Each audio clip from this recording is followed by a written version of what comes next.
दोस्तों आज हम लोग बात करने वाले हैं कि अगर आप म्यूचुअल फंड की जर्नी अपनी 2022 में शुरू करना चाहते हैं तो वो कौन से म्यूचुअल फंड्स हैं जिनमें से इन्वेस्ट करके आप शुरुआत कर सकते हैं। लेकिन म्यूचुअल फंड्स के बारे में बात करने से पहले मैं तीन चार बातें यहाँ पर आपको बताना चाहूँगा जो एज अ बिगिनर आपको हमेशा ध्यान में रखनी है।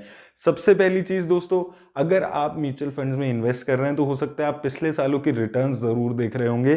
किसी म्यूचुअल फंड ने एक साल में 40% की रिटर्न दी है, किसी ने 50% तक की भी रिटर्न दी है। कई म्यूचुअल फंड्स तो ऐसे हैं जिन्होंने 70-80% की भी रिटर्न दी है। लेकिन दोस्तों आने वाले टाइम में स्पेशली 2022 में आप इतनी ज़्यादा रिटर्न्स इक्विटी मार्केट से इन्वेस्ट ना करें, वो आपके लिए अच्छा रहेगा। आपको इतनी ज़्यादा रिटर्न्स एक्सपेक्ट नहीं करनी है, ये आपको सबसे बड़ी बात ध्यान रखनी है। पिछले 1-1.5 साल का जो टाइम था वो बहुत ज़्यादा अनप्रेसिडेंटेड था, बहुत अच्छी रिटर्न्स बनी थी, लेकिन ऐसी ही रिटर्न्स आप 2022 में एक्सपेक्ट नहीं कर सकते हैं। तो अपनी एक्सपेक्टेशंस को आप लिमिटेड रखिएगा। दूसरी चीज़, अगर आप म्यूचुअल फंड्स में इन्वेस्ट कर रहे हैं, इक्विटी में इन्वेस्ट कर रहे हैं, तो 6 महीने 8 महीने का सोचकर नहीं आइएगा। एटलीस्ट 5 से 10 साल के लिए जो पैसा आप अलग कर सकते हैं, ऐसा ही पैसा आपको सिर्फ म्यूचुअल फंड में लगाना है। तीसरी चीज़, आप किसी भी म्यूचुअल फंड में इन्वेस्ट करते हैं तो सिर्फ उस म्यूचुअल फंड की रिटर्न देख के आपको इन्वेस्ट नहीं करना है। आपको ये भी समझना है कि उस म्यूचुअल फंड में इन्वेस्ट करने में कितना ज़्यादा रिस्क है, उस चीज़ को भी समझकर आपको इन्वेस्ट करना है। और चौथी चीज़ दोस्तों जो आपको हमेशा याद रखनी है म्यूचुअल फंड्स में इन्वेस्ट करते हुए, कि दोस्तों अगर आप स्टॉक मार्केट को इस वक्त देख रहे हैं तो 18,000 के आसपास स्टॉक मार्केट चल रही है। बहुत सारे लोग हैं जो मुझसे मिलते हैं, वो ये बोल रहे हैं कि जब मार्केट क्रैश होगी तब हम म्यूचुअल फंड शुरू करेंगे। दोस्तों ऐसा टाइम किसी को नहीं पता कि कौन सा टाइम सही है म्यूचुअल फंड में इन्वेस्ट करने का। तो बेस्ट तरीका है कि अगर आपने अभी तक म्यूचुअल फंड में इन्वेस्ट करना शुरू नहीं किया है तो आप आज से ही को पैसा जो आप इन्वेस्ट कर सकते हैं अपने रिस्क के हिसाब से एलोकेट करना म्यूचुअल फंड में शुरू कर दें।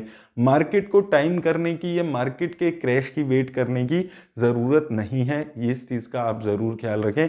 अब आइए दोस्तों देख लेते हैं वो 4 कौन से म्यूचुअल फंड्स हैं जो एज अ बिगिनर मुझे लगता है आप शुरुआत कर सकते हैं। सिंस आपको स्टॉक मार्केट की बहुत ज़्यादा नॉलेज नहीं होगी अभी, तो मैं वो फंड्स आपको यहाँ पर बताने वाला हूँ जो कंपैरेटिवली कम रिस्क लेके अच्छे रिटर्न्स जनरेट कर सकते हैं। तो आइए दोस्तों देख लेते हैं ये वीडियो। तो दोस्तों सबसे पहला फंड है यूटीआई निफ्टी 50 इंडेक्स फंड। ये एक इंडेक्स फंड है जो निफ्टी 50 इंडेक्स में अपना मेजर पैसा इन्वेस्ट करता है। अगर आपको इसके बारे में और डिटेल में वीडियो देखनी है तो इन सभी फंड्स की डिटेल्ड सेपरेट वीडियो आप मेरे चैनल पे देख सकते हैं। एसेट अंडर मैनेजमेंट की बात करें तो 5400 करोड़ के आसपास का एसेट अंडर मैनेजमेंट है। एक्सपेंस रेशो की बात करें तो सिर्फ 0.2% पैसा यहाँ पर आपसे चार्ज किया जा रहा है। और दोस्तों ये फंड पैसा लगाने वाला है निफ्टी 50 इंडेक्स में। तो अगर हम निफ्टी 50 इंडेक्स के सेक्टर पे यहाँ पर बात करें तो सबसे ज्यादा एलोकेशन फाइनेंशियल सेक्टर में है 35% के आसपास। उसके बाद टेक्नोलॉजी सेक्टर में 18%, एनर्जी सेक्टर में 14%, एफएमसीजी और कंस्ट्रक्शन सेक्टर भी यहाँ पर मौजूद है। तो अगर हम निफ्टी 50 इंडेक्स की बात करते हैं तो बहुत ज्यादा कंसंट्रेटेड इन 5 सेक्टर्स में इसका रहता है। आप अगर देखेंगे फाइनेंशियल, टेक्नोलॉजी और एनर्जी सेक्टर में ही मिलाकर लगभग 60% पैसा लगा हुआ है। तो थोड़ा कंपैरेटिवली कंसंट्रेटेड पोर्टफोलियो यहाँ पर आपका रहता है। वहीं दोस्तों कंपनीज की बात कर लें तो इंडिया की सबसे बड़ी 50 कंपनीज इसमें होती हैं। तो अगर टॉप 10 कंपनीज पे बात करते हैं, रिलायंस इंडस्ट्रीज, एचडीएफसी बैंक, इन्फोसिस, आईसीआईसी बैंक, एचडीएफसी, टीसीएस, कोटक महिंद्रा बैंक, एलएनटी, एचयूएल और आईटीसी जैसी कंपनीज यहाँ पर मौजूद हैं।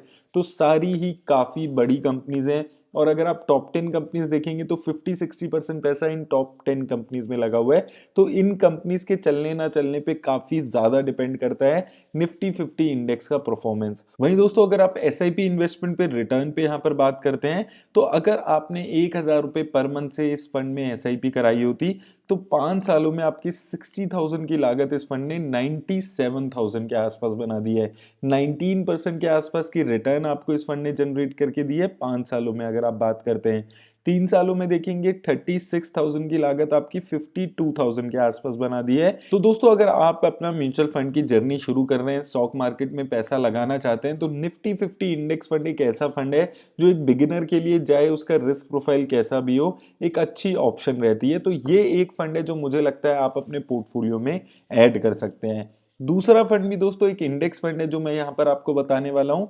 ये आ जाता है UTI Nifty next 50 index fund. अब मैंने दोनों index fund UTI mutual fund house से क्यों चूज किए हैं, क्योंकि अभी आज के टाइम में ये दोनों फंड सबसे अच्छी रिटर्न इंडेक्स फंड में दे रहे हैं।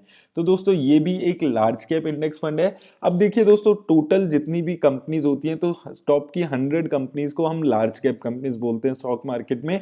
उसमें से 50 कंपनीज चली जाती है निफ्टी 50 इंडेक्स में, और उसके अलावा जो 50 कंपनीज बच जाती हैं वो आ जाती है निफ्टी नेक्स्ट 50 इंडेक्स में।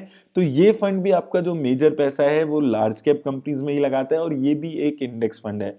अगर हम इसके एसेट अंडर मैनेजमेंट की बात करते हैं तो 1400 करोड़ के आसपास का एसेट अंडर मैनेजमेंट है। एक्सपेंस रेशो 0.33% के आसपास है। तो दोस्तों ये फंड रेप्लिकेट करता है निफ्टी नेक्स्ट 50 इंडेक्स को। तो यहाँ पर अगर हम निफ्टी नेक्स्ट 50 फंड के सेक्टर एलोकेशन पे बात करें तो सबसे ज्यादा पैसा सर्विस सेक्टर में है 15% के आसपास, उसके बाद हेल्थ केयर सेक्टर में 15%, देन एफएमसीजी, फाइनेंशियल और एनर्जी सेक्टर में इसने काफी एलोकेशन किया हुआ है। तो दोस्तों अगर आप यहाँ पर यूटीआई निफ्टी नेक्स्ट 50 को यूटीआई निफ्टी 50 के सेक्टर एलोकेशन से कंपेयर करेंगे तो काफी डिफरेंट एलोकेशन आपको मिल जाता है। वहां पर फाइनेंशियल और टेक्नोलॉजी सेक्टर में मेजर एलोकेशन था, लेकिन यहाँ पर आप देखेंगे काफी डाइवर्सिफिकेशन आपको मिल जाती है।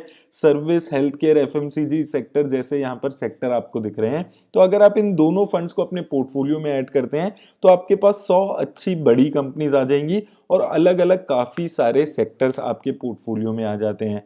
और अगर हम कंपनीज पे बात करें, सबसे ज्यादा एलोकेशन अपोलो हॉस्पिटल्स में है 4.72% के आसपास, उसके बाद एवेन्यू सुपरमार्ट्स में 4.28%, देन आ जाता है अदानी एंटरप्राइजेस 3.7% के आसपास, इन्फो एज में 3.7%, वेदांता लिमिटेड में भी 3.63%, उसके अलावा अदानी ग्रीन, आईसीआईसी लोम्बार्ड, अदानी ट्रांसमिशन, गोदरेज कंज्यूमर और डाबर इंडिया जैसी कंपनीज यहाँ पर आपको देखने को मिल रही है। तो निफ्टी 50 और निफ्टी नेक्स्ट 50 में अगर आप यहाँ पर एलोकेशन में भी डिफरेंस देखेंगे तो वहां पर टॉप 10 कंपनीज में बहुत ज्यादा एलोकेशन था, और यहाँ पर थोड़ा जो डाइवर्सिफिकेशन है वो ज्यादा दिख रहा है। किसी एक कंपनी में 10-15% एलोकेशन नहीं है। तो अगर आप इन दोनों फंड्स को एक साथ अपने पोर्टफोलियो में ऐड करते हैं एज अ बिगिनर तो आपको अच्छी बड़ी कंपनीज का एलोकेशन मिल जाता है, और आपके पोर्टफोलियो में बहुत ज्यादा आपको गिरावट नहीं देखने को मिलेगी। मार्केट के साथ आपका पोर्टफोलियो चलेगा, तो एज अ बिगिनर आपको समझने में आसानी होगी कि स्टॉक मार्केट कैसा परफॉर्म कर रहा है। वहीं दोस्तों अगर हम इसकी रिटर्न पे यहाँ पर बात कर लें तो अगर आप एसआईपी इन्वेस्टमेंट पे बात करते हैं तो ये अभी 3 साल पुराना फंड है। हालांकि ये जो इंडेक्स है ये काफी पुराना है, लेकिन अगर हम इस पर्टिकुलर फंड की बात करते हैं तो ये 3 साल पुराना फंड है। तो अगर आपने 1000 रुपए से यहाँ पर शुरुआत की होती इस फंड में 3 साल पहले तो 36,000 की लागत इस फंड ने आपकी 52,000 के आसपास बना दी है। 26% की रिटर्न इस फंड ने आपको जनरेट करके दी है। 2 सालों में 24,000 की लागत इस फंड ने आपकी 33,000 के आसपास बना दी है। तो एक साल में 12,000 की लागत 13,500 के आसपास। तो 3 सालों में अगर आप देखते हैं काफी अच्छी रिटर्न्स आपको यहाँ पर देखने को मिल रही है। अब दोस्तों ये दो फंड्स ऐसे फंड्स थे कि अगर आप कंपैरेटिवली कम रिस्क लेना चाहते हैं स्टॉक मार्केट में तो इन दो फंड से आप शुरुआत कर सकते हैं, और यहाँ पर आपको रिस्क भी कम होगा और आपको स्टॉक मार्केट को समझने का मौका मिलेगा। अब दोस्तों दो फंड जो मैं आगे बताने वाला हूं, अगर आप कंपैरेटिवली और थोड़ा ज्यादा रिस्क लेना चाहते हैं तो आप इन फंड्स में भी इन्वेस्ट कर सकते हैं। तो अगला फंड आ जाता है तीसरा fund, Axis mid cap fund. अब यहाँ पर मिड कैप कंपनीज कौन सी कंपनीज होती हैं? टॉप 101 से लेकर 250 कंपनीज। तो यहाँ पर इन्वेस्ट करने पे आपका रिस्क कंपैरेटिवली थोड़ा इंक्रीज हो जाता है, वो चीज आप ख्याल रखें। दूसरी चीज, यहाँ पर वॉलेटिलिटी आपको ज्यादा मिलेगी। एसेट अंडर मैनेजमेंट की बात करें तो 16,000 करोड़ के आसपास का एसेट अंडर मैनेजमेंट है। एक्सपेंस रेशो की बात करें 0.46% है। यहां पर भी मैं बहुत ज्यादा डिटेल में इस फंड के बारे में बात नहीं कर रहा हूं क्योंकि मैंने सेपरेट डिटेल्ड वीडियो बनाई हुई है इस फंड की, आप वहां पर जाकर देख सकते हैं। अगर हम सेक्टर एलोकेशन पे इसकी बात करें तो ये सबसे ज्यादा पैसा फाइनेंशियल सेक्टर में लगा रहा है 16%, उसके अलावा टेक्नोलॉजी, केमिकल, सर्विस और हेल्थ केयर सेक्टर में ये फंड अपना पैसा लगा रहा है। तो किसी एक पर्टिकुलर सेक्टर में बहुत ज्यादा रिलाय नहीं करके चल रहा है। टॉप 10 कंपनीज इसकी देख लें तो सबसे ज्यादा पैसा चोलामंडलम इन्वेस्टमेंट में है 3.87%, उसके बाद आईसीआईसी बैंक में 3.81%, देन निट टेक्नोलॉजीज में 3.79%। उसके अलावा दोस्तों यहाँ पर astral polytechnic, Avenue Supermarts, Mindtree जैसी कंपनीज आपको देखने को मिल रही है। तो टॉप 10 कंपनीज इसकी देखेंगे तो लार्ज कैप और मिड कैप दोनों टाइप की कंपनीज का एक अच्छा मिक्सचर आपको देखने को मिलेगा। और ये फंड दोस्तों मैं इसलिए बता रहा हूँ क्योंकि with in mid cap category ये कंपैरेटिवली एक मुझे अच्छा फंड लगता है जो कम रिस्क लेकर ज्यादा रिटर्न जनरेट करने की लगातार कोशिश कर रहा है। रिटर्न्स की दोस्तों यहां पर बात कर लें, अब सिंस आपका जो रिस्क है वो बढ़ जाता है तो आप यहां पर देखेंगे 5 सालों में जो रिटर्न है हैं वो भी इसने ज़्यादा दी है इन कंपैरिजन टू निफ्टी 50 और निफ्टी नेक्स्ट 50। यहाँ पर आप देखेंगे अगर आपने 1,000 रुपये से इन्वेस्टमेंट की होती तो 60,000 की लागत 5 सालों में लगभग 1,20,000 रुपये के आसपास इस फंड ने आपकी बना दी है। 27% की रिटर्न इस फंड ने आपको जनरेट करके दी है। 3 सालों में देखेंगे तो 36,000 की लागत इस फंड ने आपकी 60,000 से ज्यादा बना दी है, 37% की रिटर्न। इसके अलावा दोस्तों चौथा फंड जो है वो एक फ्लेक्सी कैप कैटेगरी से मैं बताने वाला हूं, पराग पारिक फ्लेक्सी कैप फंड। अब इस फंड की खासियत क्या है कि ये इंडियन कंपनीज के साथ साथ फॉरेन कंपनीज में भी 20 से 25% अपना पैसा लगाता है। एसेट अंडर मैनेजमेंट की बात करें तो 18,000 करोड़ के आसपास का एसेट अंडर मैनेजमेंट इस फंड का हो चुका है। एक्सपेंस रेशो की बात करें तो 0.82% के आसपास की एक्सपेंस रेशो है। सेक्टर वाइज एलोकेशन पे बात कर लें तो सबसे ज्यादा एलोकेशन टेक्नोलॉजी सेक्टर में दिखता है 32%, देन फाइनेंशियल सेक्टर में 25%, उसके अलावा सर्विस, ऑटोमोबाइल और कंज्यूमर ड्यूरेबल सेक्टर में भी इसने अच्छा खासा एलोकेशन किया हुआ है। तो यहाँ पर जो मेन इसने एलोकेशन किया हुआ है वो टेक्नोलॉजी और फाइनेंशियल सेक्टर में काफी ज्यादा किया हुआ है। तो कंसंट्रेशन रिस्क इस फंड के साथ जुड़ जाता है। अगेन इस फंड के बारे में भी बहुत ज्यादा डिटेल में बात नहीं कर रहा हूं, एक डिटेल्ड वीडियो ऑलरेडी बनाई हुई है मैंने, आप वो जाकर देख सकते हैं। कंपनीज पे दोस्तों बात कर लें तो जैसे कि मैंने आपको बताया था कि ये इंडियन कंपनीज के साथ साथ फॉरेन कंपनीज में भी पैसा लगाते हैं। तो आप देखेंगे सबसे ज्यादा पैसा इसने अल्फाबेट इंक क्लास ए यानी कि गूगल में लगाए हुए 8.59% के आसपास। उसके बाद बजाज होल्डिंग्स में भी अच्छा खासा एलोकेशन है 8.31%, माइक्रोसॉफ्ट में 7.65%, अमेजॉन में 7%, आईटीसी में 7%। आईटीसी में अभी इसने एलोकेशन थोड़ा सा कम किया है। इसके अलावा फेसबुक में आप 6% देख सकते हैं। इंडियन एनर्जी एक्सचेंज, एचसीएल टेक, आईसीआईसी बैंक और हीरो मोटोकॉर्प जैसी कंपनीज यहां पर आपको इसके पोर्टफोलियो में दिख रही हैं। तो ये फंड इंडियन कंपनीज के साथ साथ फॉरेन कंपनीज में भी पैसा लगाता है और एक अच्छा मिक्सचर ये वैल्यू ओरिएंटेड कंपनीज और ग्रोथ ओरिएंटेड कंपनीज का करके चलता है। तो काफी सारी value oriented companies, ITC, hero MotoCorp जैसी कंपनीज इसने अपने पोर्टफोलियो में ऐड की हुई है। रिटर्न की बात कर लें अगर इसके, तो अगर आपने इस फंड में पिछले 5 साल से एसआईपी करा रहे होते 1,000 रुपए की, तो 60,000 की लागत इस फंड ने आपकी 1,21,000 बना दी है। तो अमंग जो मैंने 4 फंड्स डिस्कस किए हैं 5 सालों में, इस फंड ने सबसे अच्छी रिटर्न दी है, 29% की रिटर्न, 3 सालों में 40% की रिटर्न और 2 साल में 49% की रिटर्न। तो दोस्तों ये कुछ फंड्स हैं, 4 फंड्स जो मैंने आज डिस्कस किए हैं। अगर आप अभी स्टॉक मार्केट में नए हैं, इन्वेस्टमेंट करना शुरू करना चाहते हैं, तो ये कुछ फंड्स हैं जिनको आप देख सकते हैं, जिनसे आप शुरुआत कर सकते हैं। अब दोस्तों यहां पर मैंने इन तीनों फंड्स का 5 सालों का कंपैरिजन कर रहे हैं। तो यूटीआई निफ्टी 50 इंडेक्स ले लिया हमने, यूटीआई निफ्टी नेक्स्ट 50 इंडेक्स ले लिया है और साथ में हमने एक्सिस मिड कैप फंड ले लिया है। तो यहां पर दोस्तों आपको एक चीज मैं यहां पर दिखाना चाहता हूं कि आपको ये चीज देखनी पड़ेगी कि जो फंड कम रिस्की है वो कम वॉलेटाइल आपको मिलेगा, एक स्टेबल रिटर्न्स आप देखेंगे।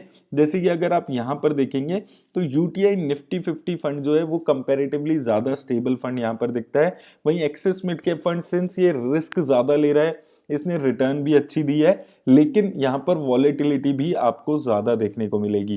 तो आपको इन सब चीजों का ध्यान रखना है। अगर आप एज अ बिगिनर इन्वेस्ट कर रहे हैं, आपको समझ के चलना है कि सिर्फ आपको रिटर्न के बेसिस पे किसी भी फंड में इन्वेस्ट नहीं करना है, आपको ये भी देखना है कि वो फंड कितना रिस्क ले रहा है और जब मार्केट नीचे जाती है तो वो फंड कितना ज्यादा गिर सकता है। और दोस्तों अगर आप लोग भी टिकर टेप के थ्रू ऐसे ही एनालिसिस करना चाहते हैं तो लिंक आपको टिकर टेप का डिस्क्रिप्शन में मिल जाएगा। आपने अभी तक डीमैट अकाउंट नहीं खुलवाया है तो उसका लिंक भी आपको डिस्क्रिप्शन में मिल जाएगा। ये वीडियो अच्छी लगी हो इसे लाइक और शेयर जरूर कर दें। और दोस्तों अगर आप किसी भी फंड में इन्वेस्ट करते हैं शेयर मार्केट में, तो अपने फाइनेंशियल एडवाइजर से बात करके अपने रिस्क के हिसाब से ही किसी भी फंड में इन्वेस्ट करें। मेरी तरफ से आज बस इतना ही।